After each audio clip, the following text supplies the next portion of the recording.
From record-breaking wins to redefining customer service, this is the Camf Podcast. Welcome back to the Camf Podcast, where we bring you the winners, the stories, and the real behind the scenes in the cannabis industry. And we are live right now in Las Vegas at Jardin Premium Cannabis Dispensary. And by all means, today we got one of the top-notch managers, you know what I'm talking about, and entrepreneurs in the damn building. You feel me? Woo! Oh, yeah, Show this face. one's special. Real leadership and real results. She has the real impact. This isn't just a manager. This is the best manager. I mean, female entrepreneur. And part of a dispensary that set the world record as well. Best dispensary, best staff, best service. Woo! Your face. Your face ass. Brittney in the house. Yeah. All right, let's start from the beginning. How did you get into the cannabis industry? I started in activism over 15 years ago. Oh my I was gosh. a walking dare sign, but all of that changed the day my grandfather was diagnosed with cancer.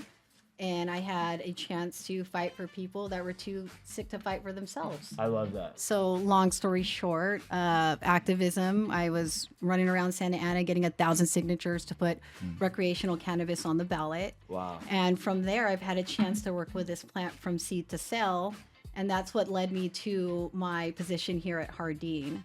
I moved to Vegas specifically for Jardin because I wanted to be a part of a culture that really promoted not only safe access to quality products that are good for you, but also a culture of growing. Jardin stands for garden in several different languages. Nice. And what we like to say is our people are our flowers and we want to see them grow. Yeah. Hey, yo, hold on. Hey, yo, that was a very articulate. That was very articulate. yeah. She know her shit. She know her Yeah, she's the real deal. shit. So For real. I'm actually from Santa Ana too. There we go. What separates a good dispensary from a great one? I think that really what it comes down to is customer service. When I see customers walk through our door, I don't just see a customer. What I see is one more yes vote. But not just that, whether you're a novice or you're an expert at cannabis, there's still so much knowledge out there that hasn't necessarily been exposed. So when you walk into our dispensary, for example, one of the things you'll notice is that on every package, you're going to see the top 3 terpene profiles. And what we've recognized and identified through science is that it's the terpene profiles and the cannabinoids that allow you to taste and also the feeling that you want, right? So coming into our dispensary, what we're able to do is cater to our customers based off of what's going to actually serve them, right? So customer service is everything, in my opinion. And That's at the huge. end of the day, one thing we want to do is do right by our customers. So we have a saying, you could love coming in, you could love the smell, you could love meeting all the bud tenders, but at the end of the day, if you walk out with a product that does not serve you, Bud tenders. yeah, we just want to get you the best of the best. So let me ask you something, Britt. Like, how did you and your team reach a level to like just start winning in all categories? You know what it is? It's a culture. I'm one of many cogs, but at the end of the day, it's really a team. And, I'm here for our people. And that's one thing that we all carry together. We understand that there is no I in team, and it really takes all of us, and it really takes a tribe. Yeah, Right? So we have a lot of camaraderie here. We have a lot of we statements at the end of the day, and I think that's real the French difference type that shit. we You know? Yeah, that's true. And so how do you build this kind of staff and this kind of like experiences? Like how do you train them? Like what goes into building the best in Vegas, you know? Well, I like to look at teammates on a scale of culture fit and then skills. Yeah. Right. So skills to me are something that anyone can learn. Matter of fact, most of our bud tenders that work here, they come from illegal states, so they don't come with any knowledge, or they only come with what they know. And so it's like a blank book. So our job is to create an environment where we can educate our people. Nice. And now we are educating the public Wow. with classes as well. But really, education is everything to what we do. I like to say, if all you have is a hammer, the whole world looks like a nail. Oh yeah. Right. So let me. Damn. Yeah, that's Another facts. one. That flow is a flow. Yeah. Hey, that's a word. No, that's facts. a word. That's a bar. So let's give them all the tools that they need to be successful, because that's the difference between building a shack or a mansion, right? And so the main thing is give people the knowledge, the information that they need. But most of the time, you attract your tribe. So people actually come to us at the end of the day. Yeah. And so all we're doing is looking for people that are looking for us. And we just want to love let that. people know that we exist. I'm definitely looking for you every time. I don't want not no other dispensary in the world. Like ain't nobody like this one. And I what are appreciate like some dispensaries doing wrong? Like, do you think some of them aren't giving proper education to their bud tenders and their team? Or like, is there something like you kind of give them advice to do better? I can't say that anything's wrong because I don't know anyone else's ops. I know that at the end of the day, this industry is very challenging because you're operating legally in a federally illegal market. So just do your best, and confidence comes from competence, right? So always level up and really focus on your skill sets, and at the end of the day, have a North Star. Right? Have an ethos, have core values. Like mine, integrity is a really big thing, right? Showing up and giving the best version of yourself every day. And then knowing that at the end of the day, you have a choice to be happy just because. I love that. Amen. Yeah. And you seem very like analytical. Is there a certain formula to get customers to come back? Yeah, if it works and if you're nice. Okay. Yeah. What do you mean by literally- if it works? So if the product works, right, people will come back, because at the end of the day, when people come to Jardin, yes, it's an incredible environment, but at the end of the day, the products literally work, right? So like I love smoking dab woods. I love Yeah. Okay, then, twin. He said, I love smoking that shit. yeah. Your little face. I have a saying, I have coffee for the things I can change and weed for the things I can't. Amen. Absolutely. That's facts. So between some dab woods and a good time, Yeah, definitely. And do you think there's anything like overrated in the cannabis industry or like that needs to be changed, you think? let's just keep going. Yeah. And we could iterate from there. I love that. More than changing, I think we need to grow. Yeah. Right. So it's not about perfection. Yeah. It's about just getting out there and putting some skin in the game. And then, from there you can figure out what the next step is, but at least go, like start. Yeah. This is Oregon Trail, guys. It's not like we have a path or that this has just been already set for us. A lot of us, we're pioneering new industries, and every month it changes. So that's facts. Yeah. Speaking of growth though, like I want to ask this, is it harder to build a team or maintain it, a strong team? I think it's both. I think that it's hard to build a great team, but it's also hard to maintain. But choose your heart, right? Yeah. Everything's hard in life, but if you want it and the juice is worth the squeeze, then go make your ass some iced tea. Yeah. She got some bars, man. Blowing all up on this podcast. Oh yeah. And I really want to have a real talk section where like about the awards, we've been doing for 8 years. We started at the Hard Rock, went to Area 15, we started doing humongous blog parties. Like, what was the happiest moment you've ever had at like any of them? Is there like a certain one that you remember? Actually, every time I go to the Nevada Cannabis Awards Music Festival, the bar gets set higher and higher.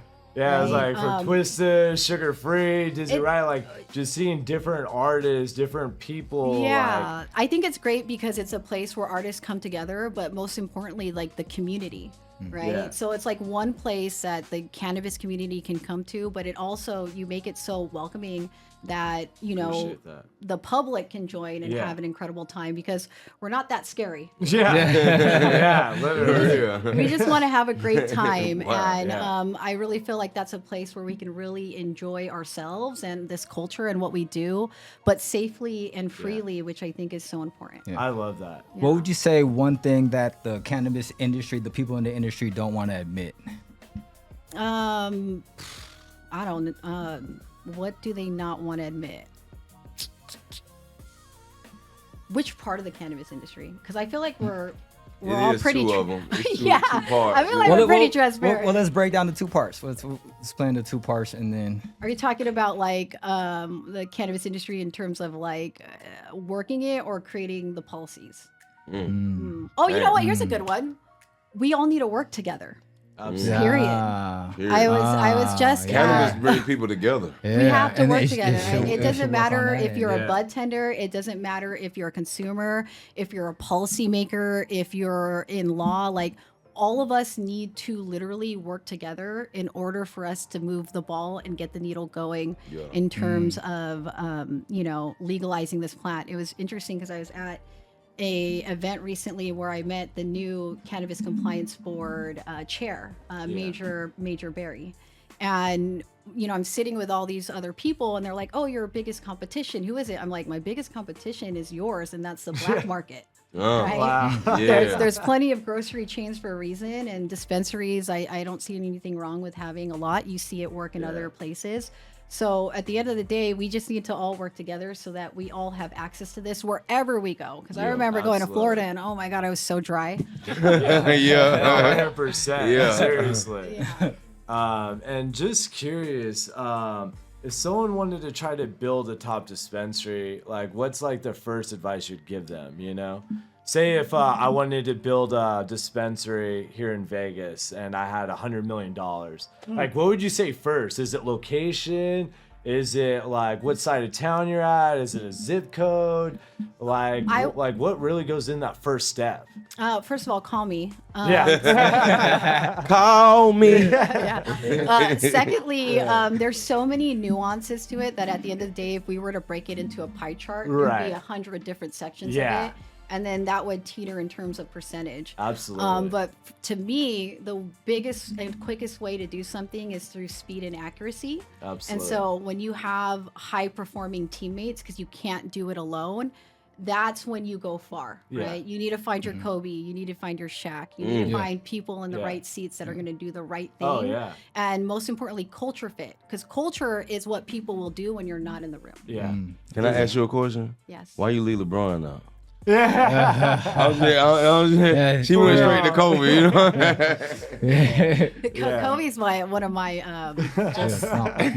he's one of my heroes. I feel So is his wife though. Hey man.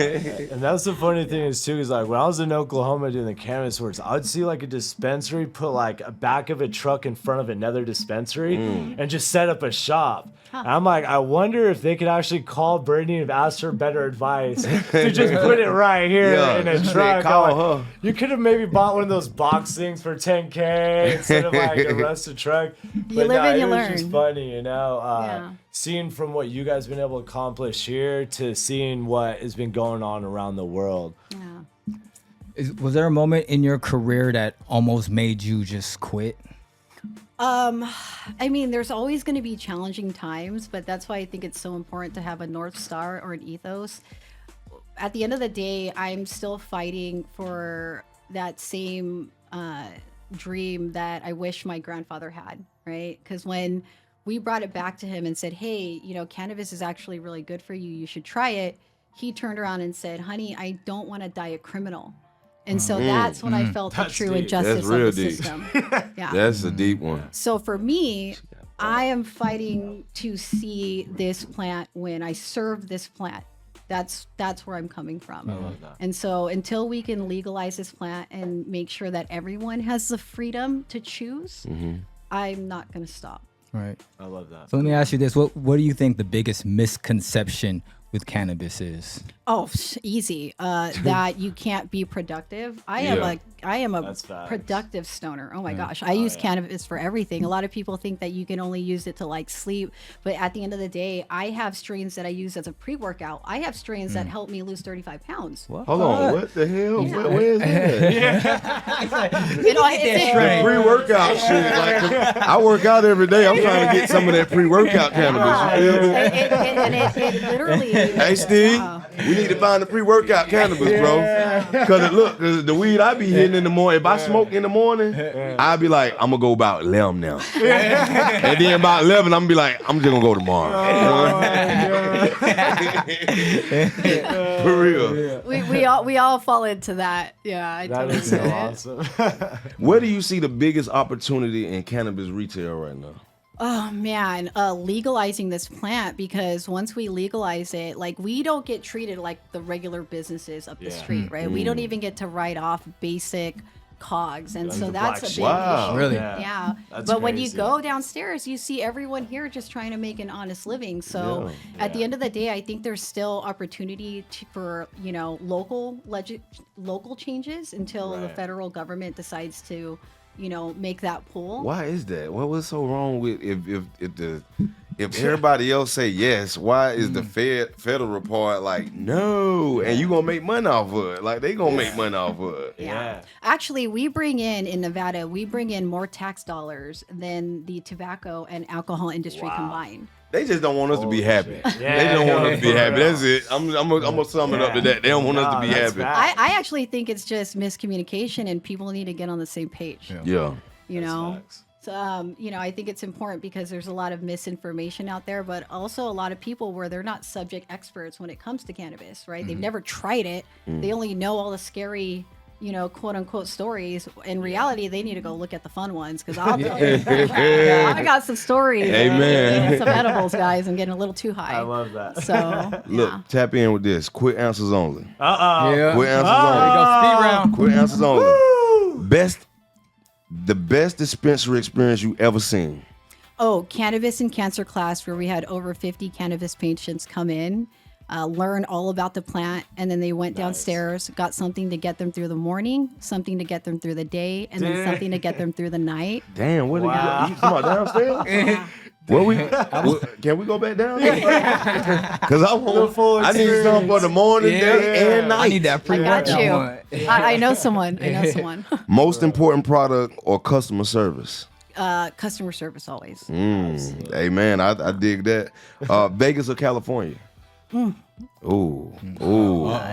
I'm gonna give it up for Vegas, because everyone from Cali is moving here. Okay, hey, I want to move here too.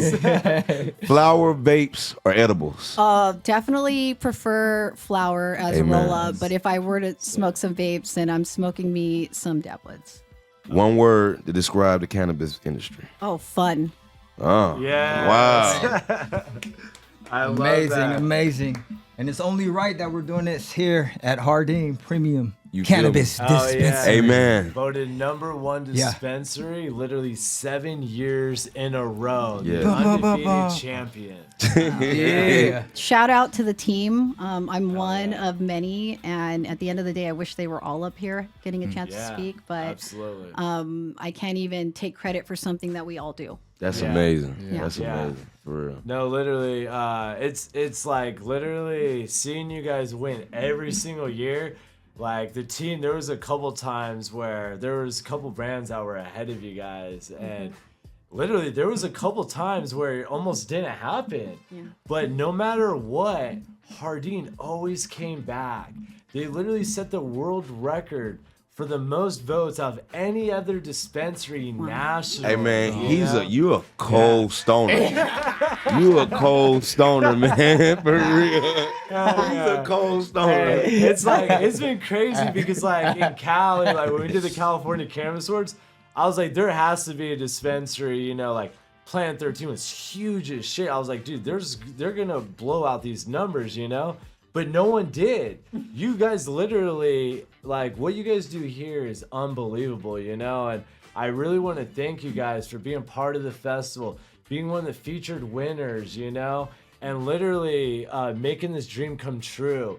Because, like, if it wasn't for Jardin, like, I wouldn't even be here to this day. You know, you guys were one of the few dispensaries that always believed in me. From the first year I came in, I literally remember I sold my house to throw the festival. I'd have no brands, no people. Like everyone was like, yo, who the fuck is this kid right here? You know? Like no one believed in me. No one, you know. Even my mom had doubts, you know. She was like, hey, what the fuck are you doing? Selling your house? Like moving in with my ass? Like what the fuck? Like literally, she had like a 2-bedroom high rise. I'm bringing me, the 3 kids over, and I was like, "Yo, Mom, I'm buying a house. Don't worry, I'm not staying here. I'm still looking, you know."